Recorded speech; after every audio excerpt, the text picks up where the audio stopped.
This is Revathi. Welcome to అందమైన కథల పొదిరిల్లు. నా తనువు నా ప్రాణం నీకే ఎపిసోడ్ నెంబర్ 231. అయినా నువ్వేంటి ఆఫీస్ కూడా వెళ్లకుండా ఎగ్గొట్టి మీ గ్రానీతో ఆడుతూ కూర్చున్నావు అని అడుగుతుంది. గ్రానీ బారసాల అయ్యే వరకు నో ఆఫీస్ అంటూ ఎనిమి బుగ్గని కొంటెగా నొక్కుతూ చెప్తాడు. తన ముందే సరసాలు ఆడుతున్నందుకు గ్రాని పాప మళ్ళీ ఏడుపుకు లేస్తుంది. ఓహో గ్రానీ, నా పెళ్ళ నేను ముద్దు చేసినా కూడా తప్పేనా అంటాడు కళ్యాణ్. తప్పే అన్నట్టుగా పాప మళ్ళీ అంటుంది. మరి పిల్లల ముందు నీ సరసాలేంటి అని అడుగుతుంది మైథిలి. ఏం చేయను, నువ్వంటే అంత ముద్దొస్తున్నావు ఎనిమి అంటూ ఎనిమిని ముద్దు పెట్టుకోబోతుంటే గ్రాని పాప కళ్యాణ్ చెవులు గీమనేటట్టుగా ఈసారి ఇంకాస్త గట్టిగా ఏడుస్తుంది. దెబ్బకి కళ్యాణ్ ఎనిమికి దూరంగా జరుగుతాడు. అప్పుడు గాని పాప సైలెంట్ కాలేదు. అది చూసి మైత్రి నవ్వుతుంటే, వామ్మో గ్రాని, ఏంటి నువ్వు నన్ను ఇలా సాధిస్తున్నావు అని అడుగుతాడు కళ్యాణ్ ఏడుపు మొహంతో. మీ గ్రాని ఏడుపుకు అర్థం ఏంటి అంటే, ఇప్పుడు నేను బాలింతని కదా, కొన్ని రోజులు ఇలాంటి సరసాలకు దూరంగా ఉండాలని నిన్నిలా హెచ్చరిస్తుంది అంటుంది మైథిలి. ఓహో అదా సంగతి, నా జాగ్రత్తలో నేనుంటాను గ్రాని, మీ మనవరాలతో ఇదంతా పై రొమాన్స్ అంటాడు నవ్వుతూ. అయితే సరే అన్నట్టుగా పాప నవ్వుతుంటుంది. కళ్యాణ్ కూడా నవ్వుతూ మైథిలి చేతిలో ఉన్న పాపని ముద్దు పెట్టుకుంటాడు. డాడ్ నేను అంటూ చెర్రీగాడు వాళ్ళ దగ్గరకు వస్తాడు. నువ్వు లేకుండా ఎలా నానా అంటూ కళ్యాణ్ చెర్రీని ఎత్తుకుంటే చెర్రీ మైథిలి చేతిలో ఉన్న పాపకి ముద్దు పెడుతుంటాడు. ఆహా, మిమ్మల్ని ఇలా చూస్తుంటే కడుపు నిండిపోతుంది కళ్యాణ్ అంటూ అర్జున్ సంతోషపడుతూ వస్తాడు. నిజమే అర్జున్, మాకు మా గ్రాని పాప పుట్టాక మా ఐశ్వర్యంలో ఆనందాలు ఎక్కువైపోయాయి అంటాడు కళ్యాణ్. ఎవరి దిష్టి తగలకుండా మీరిద్దరూ సంతోషంగా ఉండాలి అంటాడు అర్జున్. నేను మాత్రం సంతోషంగా లేను అంటాడు చెర్రీ. నీకేమైంది హైబ్రిడ్ బాయ్, నువ్వెందుకు సంతోషంగా లేవు అని అడుగుతాడు అర్జున్ మామ.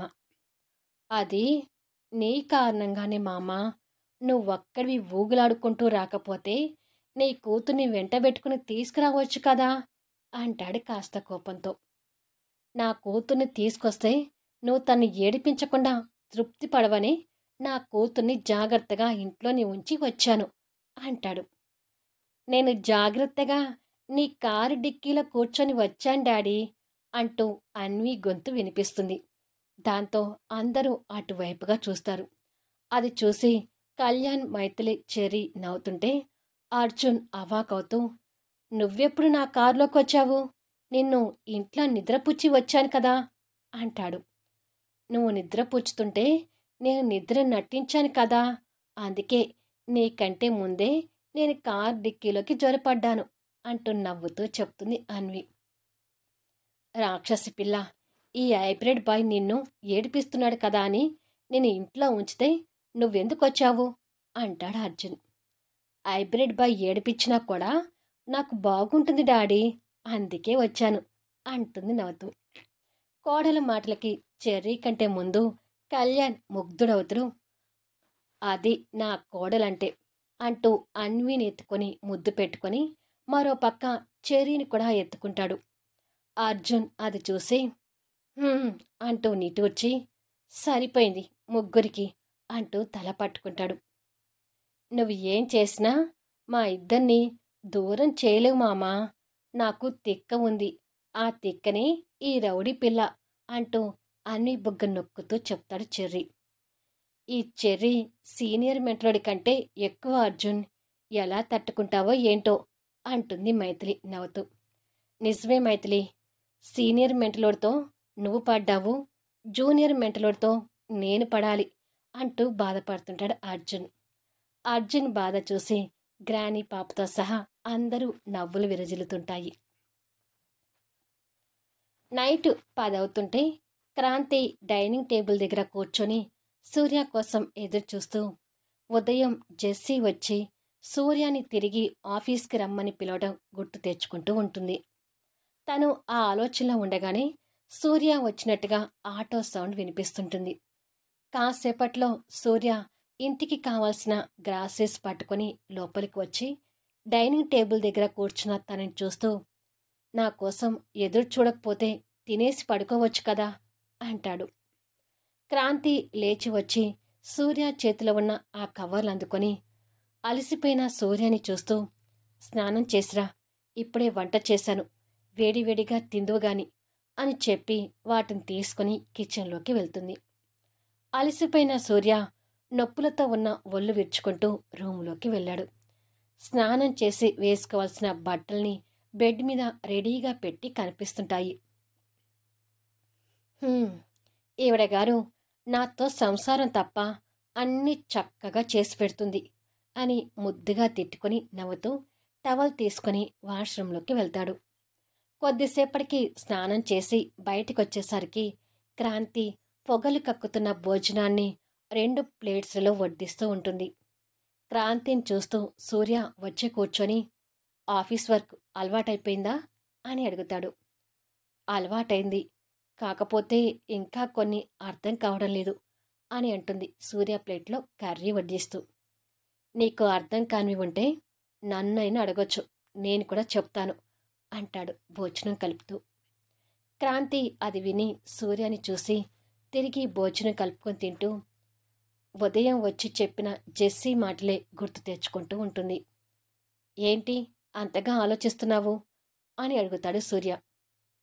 ఏమీ లేదు అని చెప్పి సూర్యకి కావాల్సిన వడ్డించి తను కూడా వడ్డించుకుని తింటూ ఉంటుంది.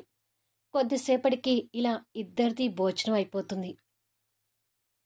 భోజనం తర్వాత క్రాంతి గిన్నెలు కడుగుతుంటే సూర్య కూడా తనకు సహాయంగా కడిగిన గిన్నెలు సర్దుతూ ఉంటాడు. తిరిగి ఇద్దరు కిచెన్లో నుంచి బయటకొచ్చి, గుడ్ నైట్ క్రాంతి అని సూర్య చెప్పి రూంలోకి వెళ్ళబోతుంటే, నీతో కొంచెం మాట్లాడాలి సూర్య అంటుంది క్రాంతి. సూర్య ఆగిపోయి, దేని గురించి అని అడుగుతాడు. ఉదయం జెస్సీ వచ్చి నిన్ను తిరిగి ఆఫీస్కి రమ్మని చెప్పింది కదా, నీకు ఇష్టమైతే నువ్వు తిరిగి వాళ్ళ ఆఫీస్కి వెళ్ళు, నువ్వు వెళ్తానంటే నాకేమీ అభ్యంతరం లేదు అంటుంది. తన మాటలకి ఎప్పుడూ లేని విధంగా సూర్య కోపం తెచ్చుకుంటూ, కొట్టానంటే పళ్ళు రాల్తాయి అంటాడు. ఆ డైలాగ్కి విస్తుపోయి చూస్తుంటుంది. ఎలా కనిపిస్తున్నా నీ కళ్ళకు నేను అంత చేతగాని దద్దమ్మలాగా కనిపిస్తున్నానా అంటూ కోపడతాడు. నేను అలా ఏమీ అనలేదు కదా, ఎందుకు అంత కోపడుతున్నావు, అసలు ఎంత మాటంటే అంత మాట అంటున్నావేంటి అంటూ క్రాంతి కూడా రోషంగా అడుగుతుంది. అలా అనేలా మాట్లాడావు కాబట్టి అంటున్నాను, అసలు మళ్ళీ వాళ్ళ దగ్గరికి వెళ్తాను అని ఎలా అనుకుంటున్నావు? ఆ జెస్సీ వచ్చి పిలవగానే హచ్చుకుక్క పిల్లలాగా తోక ఒప్పుకుంటూ దాని వెనకపడి వెళ్తాననుకుంటున్నావా అంటాడు కోపంగా. అంత చదువు చదివి ఈ ఆటో తిప్పే బదులు వాళ్ళ ఆఫీస్కి వెళ్ళి నీ పొజిషన్ నువ్వు కూర్చోవచ్చు కదా అనే ఉద్దేశంతో అంటున్నాను. ఓహో, తామరిప్పుడు నా మీద జాలిపడి నన్ను అక్కడికి వెళ్ళమని చెప్తున్నారా అని అడుగుతాడు కోపంగా. జాలిపడి కాదు, నా గురించి నీ పాత పరిచయాలు, నీ పాత అనుబంధాలు వదిలేయాల్సిన అవసరం లేదని చెప్తున్నాను అంటుంది. వాళ్ళతో నాకు అనుబంధం ఏంటి, పిచ్చి పట్టినట్టుగా మాట్లాడుకో అంటాడు కోపంగా చూస్తూ. పిచ్చి కాదు, ఉన్నదే మాట్లాడుతున్నాను, నా కళ్ళారా చూసిందే మాట్లాడుతున్నాను అంటూ క్రాంతి కూడా బీపీ పెంచుకొని హై రేంజ్లో ఎగురుతుంది. కళ్ళారా చూసావా, ఏం చూసావు, ఎక్కడ చూసావు అని అడుగుతాడు. చిచ్చి, ఆ పాడు విషయాన్ని నా నోటితో చెప్పించాలని మళ్ళీ అడుగుతున్నావా అంటూ కోపడుతుంది. పాడు విషయమా, అసలు దేని గురించి మాట్లాడుతున్నావు అని అడుగుతాడు సూర్య కూడా చిరాకు పడుతూ. హా, నీకు ఆ జెస్సీకి మధ్య ఉన్న శారీరక రిలేషన్ గురించి అంటూ కోపంగా చెప్పింది క్రాంతి. ఆ మాటలకు సూర్య విస్తుపోయి, మా ఇద్దరికి శారీరక రిలేషనా, అసలు ఏం వాగుతున్నా నువ్వు అంటూ ఇంకా కోపడతాడు. ఏం, ఇంకొకసారి మళ్ళీ పళ్ళు రాలగొడతాను అంటావా అంటుంది. కరెక్ట్గా చెప్పకపోతే నీ నోట్లో ఉన్న 32 పళ్ళు నిజంగానే రాలకొట్టి నీ చేతిలో పెడతాను అంటాడు చిరాకు పడుతూ.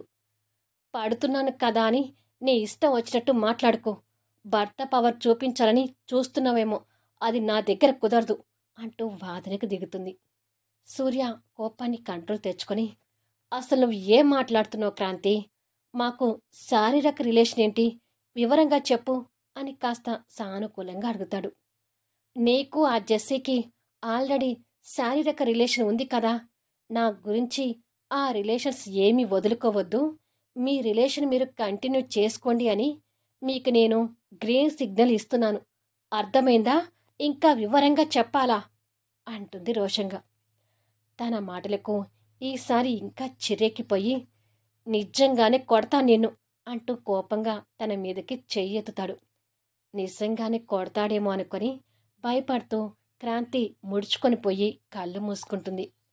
కానీ ప్రియమైన భార్యని కొట్టలేక కోపాన్ని కష్టంగా కంట్రోల్ చేసుకుంటూ దగ్గరుంటే మళ్ళీ ఆవేశపడతాడనే ఉద్దేశంతో తనకి దూరంగా జరుగుతాడు. కొడతాడేమో అనే భయంతో ముడుచుకొని కళ్ళు మూసుకున్న క్రాంతి నిదానంగా కళ్ళు తెరిచి దూరం జరిగిన సూర్యాని ఆశ్చర్యంగా చూస్తూ ఉంటుంది. సూర్య కోపంగా దవడ బిగించటం కూడా క్రాంతి చూస్తుంటుంది. ఉన్న మాట అంటుంటే పాల్లో నూరే అంత కోపం ఎందుకొస్తుంది అని అడుగుతుంది క్రాంతి. అసలు మా ఇద్దరికీ శారీరక రిలేషన్ ఉందని ఆ దరిద్రపు ఆలోచన నీకెందుకొచ్చింది అని అడుగుతాడు. ఓహో, నిజం బయటకు చెప్పేసరికి దాన్ని కవర్ చేయడానికి చూస్తున్నావా అని అడుగుతుంది. ఏ క్రాంతి, ఇవాళ నిజంగానే నా చేతిలో తన్నులు తినేలాగా ఉన్నావు అంటాడు సూర్య వేలు పెట్టి బెదిరిస్తూ. ఏంటి, మాట్లాడితే కొడతానని బెదిరిస్తున్నావు అంటూ నడుముకి చేయి పట్టుకుని అడుగుతుంది. నువ్వు ఇలాగే మాట్లాడితే అదే చేస్తాను. ముందు అసలు విషయం నాకు క్లారిటీగా చెప్పు. మా ఇద్దరికీ శారీరక రిలేషన్ ఉందని ఎందుకు అనుకుంటున్నావు అని అడుగుతాడు. అనుకునేది ఏముంది, మీరిద్దరూ శారీరక రిలేషన్లో ఉండటం నేను నా కళ్ళారా చూశాను అంటుంది ఒత్తి పలుకుతూ. ఈసారి సూర్యకి దిమ్మ తిరుగుతుంటుంది. నిజాన్ని బయటకు చెప్పేసరికి ఆ నిజాన్ని జీర్ణించుకోలేక ఏదో కవర్ చేయాలని చూస్తున్నావేమో. ఆ పప్పులు నా దగ్గర ఉడకవు అంటుంది కోపంగా. సూర్య ఇంకా కోపం తెచ్చుకుంటూ, పప్పులు ఉప్పులు సంగతి తర్వాత, మేమిద్దరం శారీరక రిలేషన్లో ఉండటమేంటి, దరిద్రం కాకపోతే అది నువ్వు చూడటమేంటి, అసలు నువ్వు మతి ఉండే మాట్లాడుతున్నావా అని అడుగుతాడు. నా మతి ఏమీ పోలేదు, మతి ఉండే నా కళ్ళతో నేను చూసిందే మాట్లాడుతున్నాను అంటుంది. ఏం మెంటల్, నీకు నిజంగానే మైండ్ దొబ్బిందట్టుంది, అందుకే పిచ్చి పిచ్చిగా మాట్లాడుతున్నావు. అసలు మాకు శారీరక రిలేషన్ లేనప్పుడు మా రిలేషన్ని నువ్వు నీ కళ్ళతో ఎప్పుడు చూశావు అని అడుగుతాడు. రిలేషన్ లేదు అనుకో, మీరు రిలేషన్లో ఉండగా నేను చూశాను. కాబోయే అల్లుడికి అని ఓ పెద్ద హౌస్ నీకిచ్చాడు కదా ఆ పరశురామ్. ఒకరోజు అనుకోకుండా ఫైల్స్ మీద సైన్ కావాల్సి ఆ ఇంటికి వచ్చాను. నిన్ను పిలుస్తూ రూమ్లోకి వచ్చేసరికి అప్పటికే నువ్వు ఆ జెస్సీతో పని ముగించుకొని నగ్నంగా కనిపించారు అంటుంది. అది విన్న సూర్యకి ఫ్యూజులు ఎగిరిపోతుంటాయి. ఆ దరిద్రం నా కళ్ళారా చూశాను కాబట్టే మీ ఇద్దరిని కలిపి చూసినప్పుడల్లా ఆ దరిద్రమే నా కళ్ళ ముందు కదులుతుంది అని అంటుంది కోపంగా. తన మాటలకి సూర్యకి దిమ్మ తిరిగి మైండ్ బ్లాంక్ అవుతూ తల విదిలిస్తుంటాడు. చిచి, ఎంత కాబోయే భార్యాభర్తలు అనుకున్నా ఒక పద్ధతి పాడు ఉంటుంది కదా. పెళ్లికి ముందే కక్కుర్తిపడి దాంతో ఆ రిలేషన్ పెట్టుకోవాలా అంటూ సూర్య మీద సీరియస్ అవుతుంటుంది. మళ్ళీ నెక్స్ట్ వీడియోలో కలుద్దాం. చివరికి ఈ ఇద్దరి సంభాషణ ఏమవుతుంది? నిజం కాదని సూర్య చెప్తే క్రాంతి ఒప్పుకుంటుందా? అద్భుతమైన కథనంతో ఆసక్తికరంగా సాగిపోయే కథా వీడియోస్ని మిస్ కాకుండా చూడండి. కథ నచ్చితే లైక్ చేయండి, కామెంట్ షేర్ చేయండి, సబ్స్క్రైబ్ చేసుకుని ఛానల్ షేర్ చేస్తూ సపోర్ట్ చేయండి. Thanks for listening.